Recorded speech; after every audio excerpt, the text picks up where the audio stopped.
Visakha central jail వివాదంలో 66 మందిపై బదిలీ వేటుపడింది. అధికారులు ఖైదీల ఎదుట తమను దుస్తులు విప్పించి చెక్ చేశారంటూ కుటుంబీకులతో కలిసి జైలు ఎదుట వార్డర్స్ హెడ్ క్వార్టర్స్ ఆందోళన చేశారు. ఈ నేపథ్యంలో ఉన్నతాధికారులు చర్యలకు దిగారు. 37 మంది వార్డర్స్తో కలిపి మొత్తం 66 మందిని బదిలీ చేశారు. కాగా తాము ఖైదీల ముందు దుస్తులు విప్పించామనడంలో నిజం లేదని జైలు అధికారులు వివరణ ఇచ్చారు.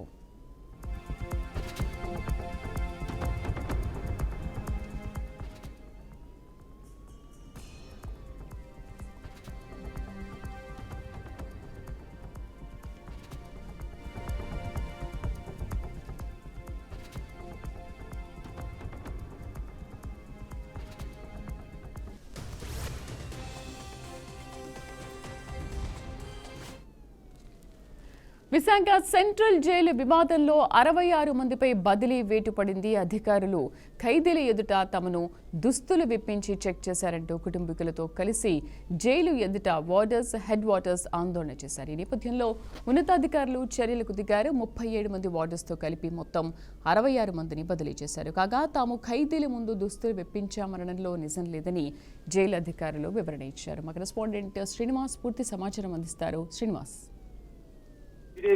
విశాఖ సెంట్రల్ జైలు వివాదం అయితే చిలికి గాలివానై 66 మంది మీద వేటు పడేలా చేసింది. ప్రధానంగా దీని కీలక అంశాలు మనం ఒకసారి చూసుకుంటే కనుక జైల్లోకి వెళ్ళేటప్పుడు వార్డర్లు కానీ హెడ్ వార్డర్లు కానీ అంటే మాదక ద్రవ్యాలు, గంజాయి, సిగరెట్స్, సెల్ ఫోను వంటివి ఖైదీలకి సప్లై చేస్తున్నారనే అనుమానంతో వాళ్ళ యొక్క దుస్తులు విప్పించారు. ప్రస్తుతం వచ్చిన సూపరింటెండెంట్ మహేష్ బాబు అని వీళ్ళైతే మాత్రం సుమారు 37 మంది వాళ్ళ కుటుంబ సభ్యులతో కలిసి గేటు బయట పూర్తిగా నిరసనలు దిగిన పరిస్థితి ఉంది. దీని మీద ఉన్నత జైలు శాఖ అధికారులందరూ స్పందించి శాఖాపరమైన చర్యలకైతే ఉపక్రమించిన పరిస్థితి ఉంది. సరే, ఒకవేళ నిజంగా బట్టలు ఇప్పించి అది నిబంధనల ప్రకారం కాకుండా చేయించారనేది ఉన్నతాధికారులు తీసుకోవాలి. కానీ నిరసనలు చేపట్టడం అనేది నిబంధనల విరుద్ధం, డ్యూటీలు చేస్తున్న వ్యక్తులు చేయకూడదని చెప్పి వాళ్ళ మీద అయితే బదిలీ వేటైతే వేశారు. ఇక్కడ ఉండే 37 మందితో పాటు సుమారు 66 మందిని వివిధ జైలుకైతే ట్రాన్స్ఫర్ చేశారు. అదేవిధంగా చూసుకుంటే వాసుదేవరావు అనే వ్యక్తి డైరెక్ట్ గా అధికారులని తోలనాటపై కూడా మానవ దృక్పథంతో ఆయన్ని సస్పెండ్ చేయకుండా బదిలీ మాత్రమే చేశామని కూడా చెప్పిన పరిస్థితి. దీనికంటే ముందు కిషోర్ కుమార్ అనే జైలు సూపరింటెండెంట్ పూర్తిగా కూడా ఈ గంజాయి లాంటి సరఫరా కావచ్చు, లేదా ఒక జైల్లో ఒక వ్యక్తి సూసైడ్ కావచ్చు, ఇలాంటి అంశాలతో ఆయన అనంతపురం జైలుకి బదిలీ చేసిన పరిస్థితి. మహేష్ బాబు వచ్చిన తర్వాత ప్రస్తుతం ఆయన నిబంధనల ప్రకారం చేశారనే ఉన్నతాధికారులు అయితే నిర్ధారణకు వచ్చిన పరిస్థితే మనకు కనిపిస్తా ఉంది. అయితే ఈ విశాఖపట్నం జైల్లో నిజానికి 900 మంది వరకు ఖైదీలు ఉండాలి, కానీ సుమారు 2200 మంది వరకు ఖైదీలు ఉన్నట్టుగా సమాచారం. అంటే సుమారు 55% వరకు అధికంగా ఖైదీలు ఉండడంతో కిక్కిరిసిపోయి లోపల గుమ్మిగూడి వ్యవస్థ ఉంటూ ఉంది. దాన్ని కూడా ఖైదీలు కూడా ఇతర జైళ్ళకి తరలించాలనే డిమాండ్ అయితే వినిపిస్తుంది. ఈ మీద హోంమంత్రి అనిత కూడా పూర్తిగా నివేదిక తెప్పించుకున్నారు. శాఖాపరమైన చర్యలు తీసుకుంటూ ఉన్నారు. అలాగే జైలు శాఖలో జైలులో జరుగుతున్న విధానాలు, జైలులో జరుగుతున్న అంటే క్రిమినల్స్ తో పాటు ఈ పోలీసులు ఎలా మిలాఖతవుతున్నారు, ఇలా అంశాల మీద కూడా పూర్తిగా కూడా ఉన్నతాధికారులు దృష్టి సారించినట్టుంది. అలాగే జైల్లో ఉండే క్రిమినల్స్ ఎవరైతే ఉన్నారో ముద్దాయిలు కావచ్చు, నేరస్తులు కావచ్చు, శిక్ష ఖరారైన వాళ్ళు కావచ్చు, వాళ్ళందరినీ కూడా వివిధ జైళ్ళకి తరలించాలని కూడా ఆలోచన చేస్తున్నట్టుగా సమాచారం ఇస్తుంది. ఏదేమైనప్పటికీ కూడా విశాఖపట్నం జైళ్లలో జరిగిన అంటే సెంట్రల్ జైల్లో జరిగిన ఉదంతం అయితే రాష్ట్ర వ్యాప్తంగా కదలికలు తీసుకొచ్చిందని మనం చెప్పుకోవచ్చు. శ్రీదేవి, అంటే శ్రీనివాస్, జైలు ఎదుట ఆందోళన చేసినందుకే ఇవాళ ఈ చర్యలు తీసుకున్నారనుకోవచ్చా?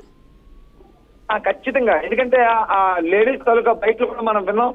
8 hours డ్యూటీ చేయాలి, కానీ ఉదయం 6 గంటలకు వెళ్ళిన వ్యక్తి సాయంత్రం 6 అయినా 8 అయినా రాత్రి 12 అయినా ఇంటికి రావట్లేదు. మా పిల్లలు ఉదయం లేచేసరికి డ్యూటీలకు వెళ్ళిపోతున్నారు, మా పిల్లలు పడుకున్న తర్వాత డ్యూటీలకు వస్తున్నారు. ఈ నేపథ్యంలోనే మేము ఇక్కడికి వచ్చి నిరసన తెలియజేస్తున్నాం.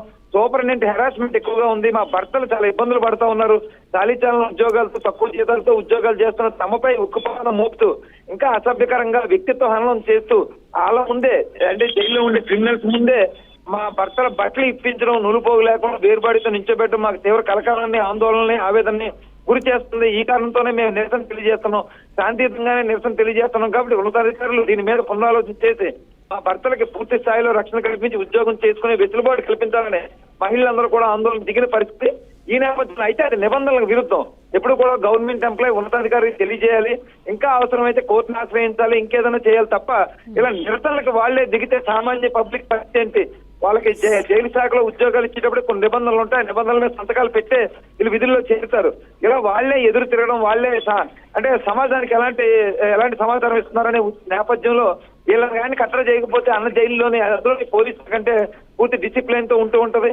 డిసిప్లిన్ తో ఉండే శాఖల్లోనే ఇలాంటి ప్రజలకి తప్పుడు సంకేతాలు వెళ్తాయి కాబట్టి సీరియస్ గానే యాక్షన్ తీసుకున్నారు. ఇప్పటికైతే మాత్రం బదిలీలతో వదిలేశారు. భవిష్యత్తులో ఇలాంటి ఏమైనా జరిగితే ఖచ్చితంగా సస్పెండ్ చేసే అవకాశం కూడా లేకపోలేదు. ఖచ్చితంగా అలాంటి అవకాశం ఉందని కూడా మనం చెప్పుకోవచ్చు. Right Srinivas, thank you.